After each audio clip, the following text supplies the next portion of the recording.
Hey, good morning. Hope you're having a great week so far.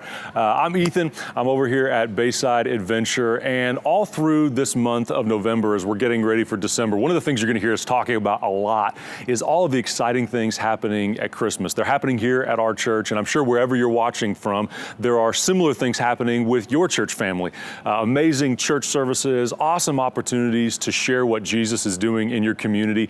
But as we've been talking about that, can I be really honest with you? Can I take off pastor hat for a second and just put on random guy hat? Here's what I feel. When we talk about sharing our faith or inviting people to church, here's almost always what I feel like.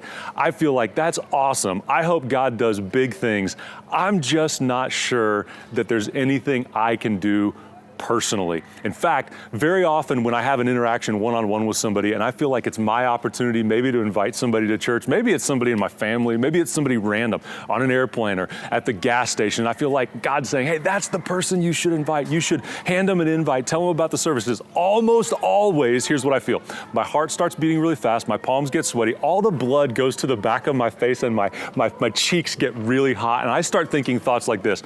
I'm not sure what I would say. I don't think I have all the answers for their questions. And what if they ask me something I don't know? Or what if they're offended that I think I'm better than them? Or maybe I'm going to stumble over this and make an idiot out of myself. And so a lot of times I feel like backing away. But the thing I love about following Jesus is this, is Jesus never asks us to have answers for all those questions.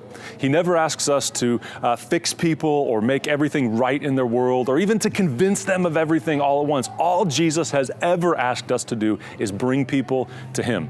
Let Him handle all of those things, all the questions we have, all the nightmare situations and scenarios we run. And He just says, bring them to me and I'll take care of all of that. And one of the stories I love from the book of Acts, it's in Acts chapter 3, and it's the story of Peter and John. And they interact with a guy who's lame, and they look at Peter and John and they ask Peter and John, the guy asks Peter and John for something that Peter and John don't have.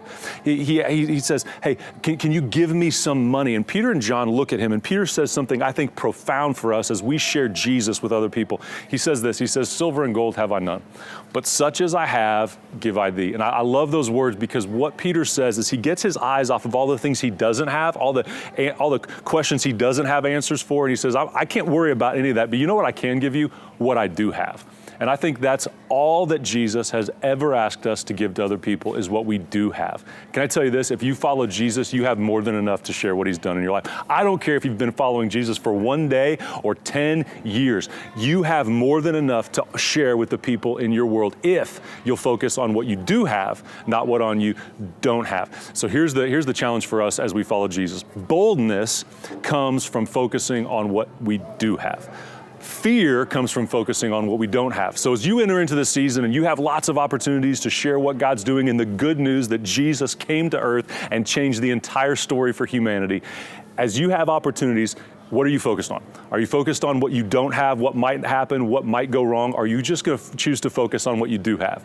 The truth and the joy of what Jesus has done in your heart. You've met Him and He changed everything in your life. If you'll focus on that, I promise you this, you're going to have supernatural boldness to be obedient and step into somebody's world and maybe change eternity for a person, a family, somebody in your school, somebody you play sports with, your roommates, somebody in your family. God wants to do something through you. But it starts with our boldness and just the focus on what we do have. That's been great reassurance for me, and I hope it's good reassurance for you as you enter into this season. God's going to do awesome stuff through us, and we need to focus on our joy and our boldness, what we do have, not what we don't have. God bless you guys. We love you. We'll see you next time.